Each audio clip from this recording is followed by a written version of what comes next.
ही सगळी तयारी कशासाठी? हाय, वेलकम माय डे. सकाळी सकाळी ना मी इथं मध चाळायला घेतलं. हे ना आमच्या जाऊबाईच्या घरून आणलेलं आहे. त्या दिवशीपासून आहे ना त्याला चाळायला वेळच भेटला नाही. मग ते आज चाळून घेतलं. ते लाडूबाईसाठी चाटवायला आणलेलं आहे. ही सगळी तयारी होती टरबूज खाण्यासाठी. आंघोळ झाल्यावर व्हाईट शर्ट घातला आणि मग टरबूज खायचं आहे हे असं सुचतं हिला, म्हणून ना तिला असं लावून दिलं म्हणजे ना खराब होणार नाही. ड्रेस ड्युटीला गेलो आणि ना ड्युटीतून आल्यावर मग काय खाणं पिणं चालू असतं. सगळं खाऊन पिऊन घेतलं आणि मंडीत यायला निघालो.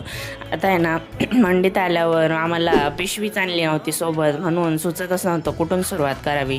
कारण ना कॅरीबॅग इतक्या कॅरीबॅग आणि त्यात लाडूबाई कड्यावर हे बघून ना खूपच जास्त हे होतं. पण तिचे पप्पा आल्यामुळे ना सगळं व्यवस्थित झालं आणि भाजीपाला घेऊन घरी आले. निवडायचं टेन्शन होतं, पण म्हणलं आधी स्वयंपाक करून घेऊया. लाडूबाईला मामाच्या घरी सोडलं आणि ना इकडं स्वयंपाक करायला घेतला. मस्त बाजरीची भाकरी आणि पोळलेलं ताक, हे खूप जास्त छान कॉम्बिनेशन आहे. बाकीचं सगळं आवरून बुक रीड करायला घेतलं आणि असा संपला आजचा दिवस. तुम्ही फॉलो करू